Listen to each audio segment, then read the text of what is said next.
Channel study physics. आज का topic है मिरर फार्मूला, जो आपको रिफ्लेक्शन ऑफ लाइट और रिफ्रैक्शन ऑफ लाइट के न्यूमेरिकल्स में काफ़ी मदद देने वाला है। वीडियो को प्लीज़ पूरा देखिएगा।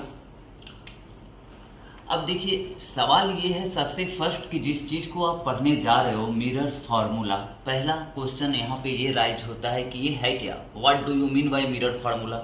मिरर फार्मूला कहते किसको है, इससे आप क्या समझते हैं? तो देखिए, जैसा कि नाम है मिरर, तो डेफिनेटली वो मिरर के बारे में ही कुछ कहेगा। तो अब दिमाग में ये ख्याल आता है कि जैसे ही मिरर का नाम आता है तो मिरर के बारे में सबको पता है कि मिरर है two types, plane mirror, spherical mirror.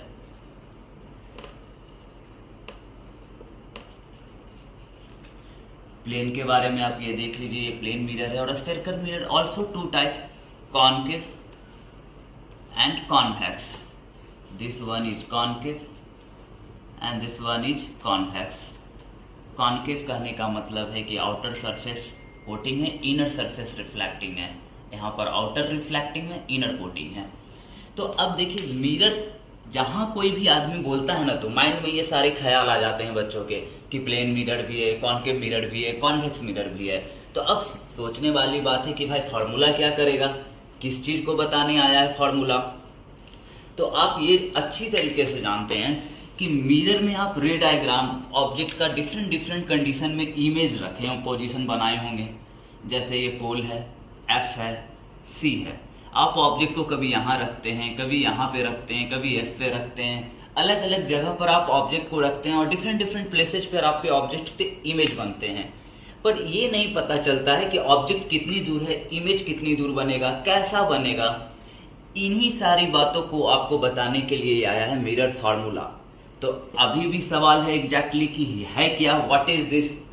तो ये है क्या, इसका जवाब देखिए, U V F. U for object distance,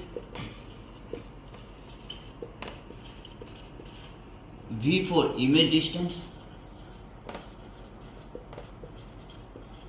F for focal length. इन तीनों के बीच के रिलेशन को कौन बताएगा? Mirror formula. यानी मिरर फार्मूला है क्या? तो mirror formula gives simple relation between U V and F. और वो रिलेशन है क्या? 1/v plus 1/u equal to 1/f। ये आपका मिरर फार्मूला है। तो आप देखिए, यू वी और एफ के बीच का रिलेशन ही बता रहा है। अब इसमें इंपॉर्टेंट क्या है, तो देखिए इसके इंपॉर्टेंट पॉइंट्स।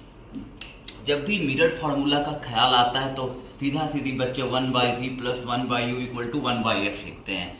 पर किसी एक मिरर के लिए अगर बात की जाए तो मिरर के लिए आप ये अच्छी तरीके से जानते हैं कि this one is the constant. Variable आपके पास कौन है? v और u। अब कह रहे हैं कैसे? तो आप देखिए, ये मिरर आप लेते हो तो आप कभी ऑब्जेक्ट को P और F के बीच में रखते हो, कभी F और C के बीच में रखते हो, कभी C पे ही रख देते हो। यानी U के प्लेसेस डिफरेंट है और इमेज के भी पोजीशन डिफरेंट हो जाएंगे। यानी आपको इस इक्वेशन में किसी एक मिरर के लिए U और V बदल सकता है, बट F तो कांस्टेंट है।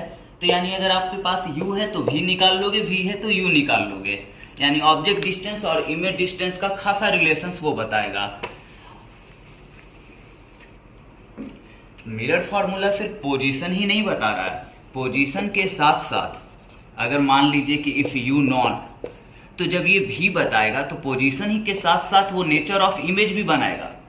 इमेज कितनी दूर बन रहा है और अगर बन रहा है तो कैसा बन रहा है, ये भी आपको मिरर फार्मूला बता देगा। अब इसके कुछ highlighting point for extra knowledge. देखिए, मिरर फार्मूला में कुछ एक्स्ट्रा टॉपिक जानिए। 1/v plus 1/u equal to 1/f।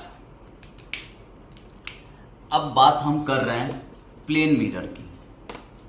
Plane mirror के special characteristic u equal to v।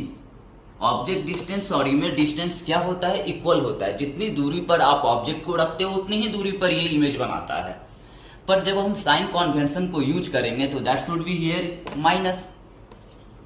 ये आपका है object distance equal to image distance. अब आप इस डेटा को पुट करिए इस जगह पर, तो u इक्वल टू अगर आप v पुट कर देंगे तो 1/v ये हो जाएगा -1/v इक्वल टू 1/f, यानी 1/f equal to 0, therefore f equal to 1/0। 1/0 कहने का मतलब क्या, इनफाइनाइट।